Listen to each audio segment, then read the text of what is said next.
How's it going, YouTube? Prisco YGO here, coming at you with another deck profile. So, today is Thursday, which means I'm holding my Thursday Remote Duel Locals. And, so, the first place winner, you've seen that deck profile already. We came to an agreement to show the second place winner, who happened to end in a tie. I have with me here Mr. Thug Nasty himself. Go ahead and introduce yourself. Hey, what's up? I'm Thug Nasty, Brandon, government named, part of Team Sinister Gaming over here in California. And yeah, that's pretty much it. I played Shaddoll today, at this good man's tournament, and just did my best. And I guess we tied for first place. Well, he got first, I got second. Shout out Andrew. Yeah, big shout out to Grim YGO. If you want to see the first place profile, it's already on my channel.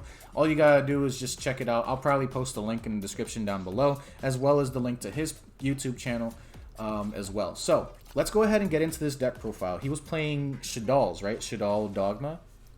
Yeah, Shaddoll Dogmatika with the slight little blue boy engine, spellbook engine. Definitely spicy. Well, let's go ahead and get right into it. I want to see this. For sure. I'll start with the Shaddolls. I kept the Shaddoll count pretty low. It was two Wendy.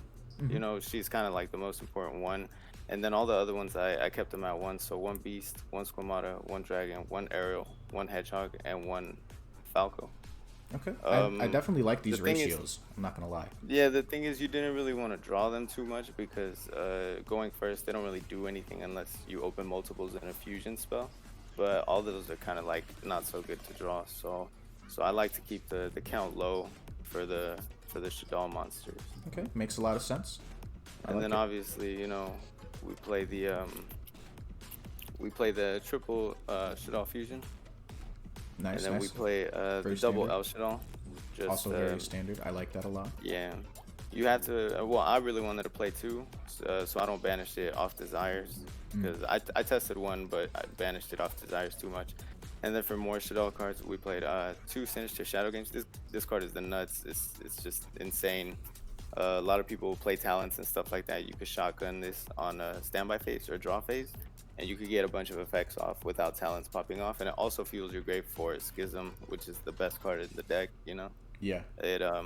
It plays around anti-spell and Imperial Order, and it's so nice to have two for the same reason Desires, you don't want to banish it, and you open it more. Opening it is not bad, and you can always search it with Absalom. Awesome. So that's like the Shaddoll stuff. Okay. Pretty solid. And then next, the Dogma stuff. I also try to keep it kind of low. I played two Ecclesia, one Fleur-de-lis, and one Maximus. Drawing them is not so bad, but you really don't want to draw them. You want to search them off in the Deer Servant, so you max out on the Deer. Yeah.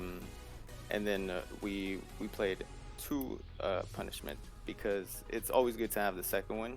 Drawing Punishment is also not bad. And mainly for Trap Trick. We play Trap Trick in this deck, so if you notice, a lot of the traps are at two. Yeah. So we bumped up the punishment to two as well. Awesome. Makes a lot of sense. And I figured you're also playing two copies of some things because of Desires as well. Yeah, correct. Desires and Trap Trick, so we really like to keep the stuff at two, at the very least. And then, it's a very combo format, so we played a lot of hand traps, or at least more than I used to.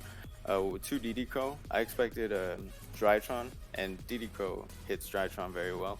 You can hit the ritual spell, you can hit any of the names. It also can interrupt some plays for Virtual World, but they tend to play through it. Ash, it's generic. What doesn't Ash hit, And then we have Gamma. Gamma protects your plays with Shaddoll Fusion, and also going second, it's a very good card, and it's also a light target for your Shaddoll fusions and stuff like that. So you can Gamma banish these two and then still have lights in deck without using your Dogmatika stuff. Makes a lot of sense. Yeah, and that's what we played for the hand traps. And then we played a bunch of regular traps, like I said, the two Trap Tricks. Some people play three. I've tested three. I think three clogs a little bit too much, so I cut it down to two. Also to keep the deck kind of low. It's at 50. I used to play a little bit over 50, but I think 50 is much better. Okay. We also play 2 Dynamiscus as like a spot removal. It banishes 2, so it gets through Lord. It pops Mystic Mine. You know, it's so versatile, a lot of utility. And then Torrential Tribute, pretty much the MVP. You know, it triggers your Shaddolls. It stops Virtual World. It stops Drytron. It's just such a good card. You know, Yeah, Torrential is a definitely a solid target, and I'm kind of molding over the fact that I sold my secret rare copies before this format started because I needed some extra cash, and now I'm sitting here wishing I didn't. Now I just play commons. Yeah, exactly. I gotta play commons too, but you know, it is what it is. Card does the same thing. For extra spells, you know, we Called by the Grave. It's at 1, and same thing. You know, we need to play through interruptions on the Shaddoll fusion going second and stuff like that. Yeah. It also hits a lot of names in the combo decks like Drytron and Virtual World. You can very well just banish them and then negate their effects. It's very good against Rogue too. So it's just good overall, and it's at 1, so why not play it? Exactly. And then Pot of Desires, you know, we like draw power, and then for some extra draw power, we played 1 Blue Boy, 2 Secrets, and 1 Knowledge.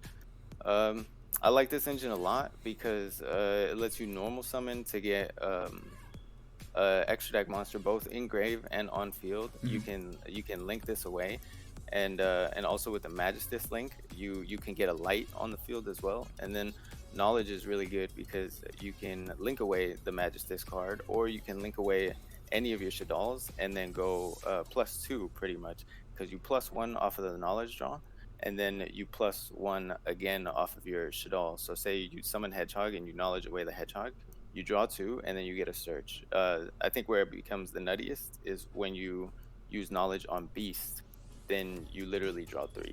It's just so good, you know. Shoot, you know, I never thought about that. I know it was played back in like Shaddoll Invoked format before we got the Dogma stuff.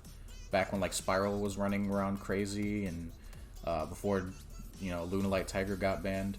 I remember seeing a lot of Shaddoll Invoked lists with the Blue Boy engine, and honestly, I was waiting for it to come back up in the format because I've always liked the engine in general. So seeing you play it today is definitely exciting, at least to me as well. Yeah, dude, I love the engine. You know, anytime I need draw power, I always try to think about the Spellbook engine. It's a good little engine. And then I'll just go with the extra deck next. Okay. It's you know, the links for Blue Boy, we go Almirage, and then Secure Gardener. This puts 1 link monster on field for Ecclesia special summon, and it also puts 1 engrave for Maximus special summon. Maximus was insane today. You know, a lot of people were on Virtual World, and I played against like a hero deck too, and sending their stuff from the extra deck to the grave is just so good. You know, you get rid of their resources while you plus insanely. And then we play 1 of the Magistus. She's a light, also spellcaster, so you can knowledge her off and it'll put a light in grave for Schism, so it makes Construct easier to get to. And then we played IP and Nightmare Unicorn. Nightmare Unicorn is, you know, just super great utility. And then we also played Access Code. We didn't summon it today, but you know, it's won me many games in the past, so yeah, it's still pretty good to have. Yeah, super good to have. Yeah, I play that. I play that same package in a lot of my decks, and even some decks that like I don't often go into Link 4s. If I have access code and I have access to make an access code, I go for it, and it normally steals the game. Yeah, access code is such an insane card, especially the fact that you can't respond to its effects. Yeah, it's really insane. And then next we have the Nadir and Punishment targets. So the Entis, 1 Entis, 1 Ash Dragon, and 1 Omega. I like to keep it kind of low because Omega can pretty much put anything back into the deck. So 1 Entis can actually turn into 2 or 3 Entis, you know, as long as you manage your resources well. Yeah. Okay. Cool. And then for the Shaddoll stuff, 2 Winda, 2 Apcolone, and 2 Construct, and that's pretty much it. I like to keep it at 2. I've tested 3 Construct, but really there's not a lot of space. I'd rather just play other cards like a Access package and stuff like that. And the Magistus link really came up more than the 3rd Construct. Okay. So yeah, that's pretty much the extra deck. Pretty solid. Pretty solid. I like it a lot. Thanks. And then the side deck, the side deck varies all the time, but it worked out for me today. I played 3 Cosmic because I expected maybe some back row decks. I didn't play against any. I put it in against I think like one virtual world matchup, but I didn't see it, so it didn't really do much. D barrier, dimensional barrier. This card's pretty crazy in testing. It outs dragoons. It outs a lot of crazy stuff. It prevents people from making Zeus after they attack with Borbo. You just before they end battle phase, flip D barrier, and they can't make dragoon. I mean, they can't make Zeus. So it's pretty good, and it's also trap trickable. So we play that too. I do like that. It forces your opponent to go Borbo pass at that point. Exactly, and it's not only Borbo pass; it's also with Nightingale and the other bird that Drytron play. They usually make one of those and then attack and then try to go downward and then into Zeus. Oh shit! I completely forgot about that play. Yeah. If you call Xyz right before the end of the battle phase, they'll literally just sit on Nightingale or the other bird and then pass. I think it's a really good tech, this format, especially since you could call so much against Virtual World. You could call Synchro, against the Alistair deck, or against Shaddolls. You could call Fusion. You could call Xyz against. It's so good. It's just so versatile. Interesting. And then 2 evenly for more back row hate. Yeah. We didn't side this at all, but it was a good thought, I guess. And then triple Joel. Again, we were expecting Drytron. I didn't play against Drytron today, but it came in clutch against the hero player. I drilled him on Stratos, I think, or no, on E-Call, and he searched the Stratos, and then I drilled and locked and pretty much passed. It was super good. Drill and lock is insane this format. It even stops me because of all my Dogmatika plays. Yeah. And then Lancia. Solid. Lancia is insane because of Virtual World. If you can main deck it, main deck it.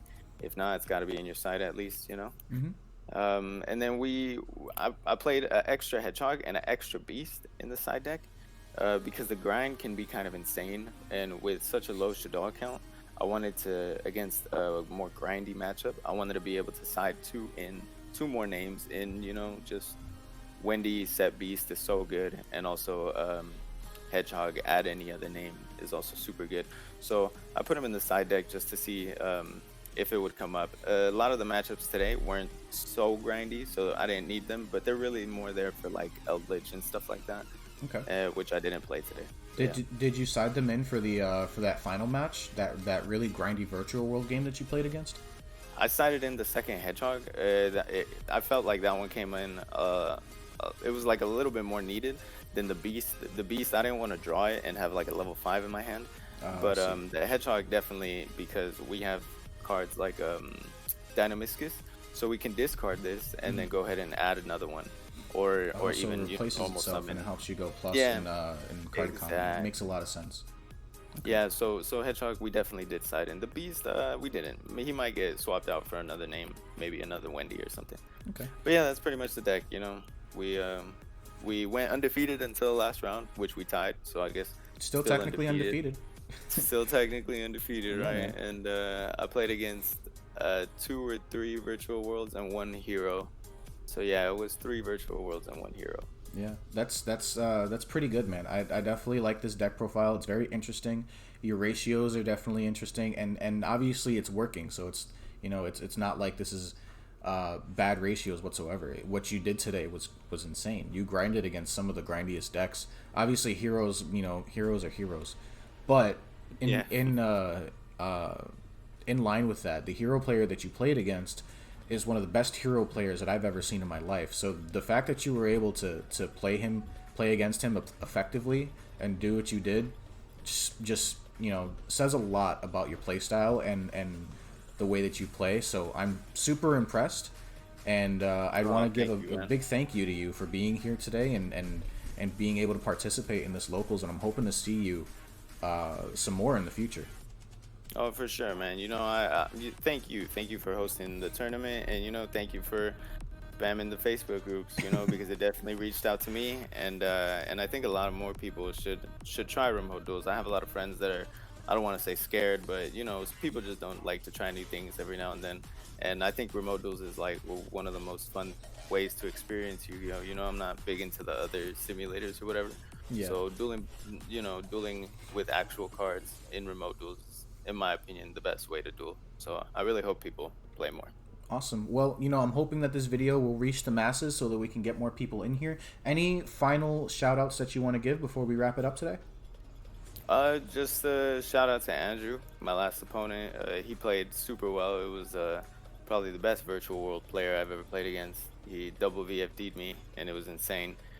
Shout out to my team in Cali, you know, Southern California, Moreno Valley, Riverside area, Sinister Gaming, you know, and I'm just trying to make them proud, you know. You know, I agree, and hopefully you did. You went undefeated today, so I don't see why they wouldn't. But again, thank you so much for being here.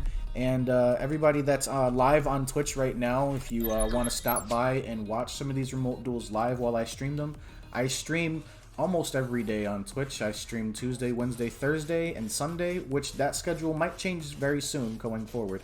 But either way, my name has been Prisco YGO. Thank you for being here. Remember, you matter. Stay hydrated. Have a wonderful day.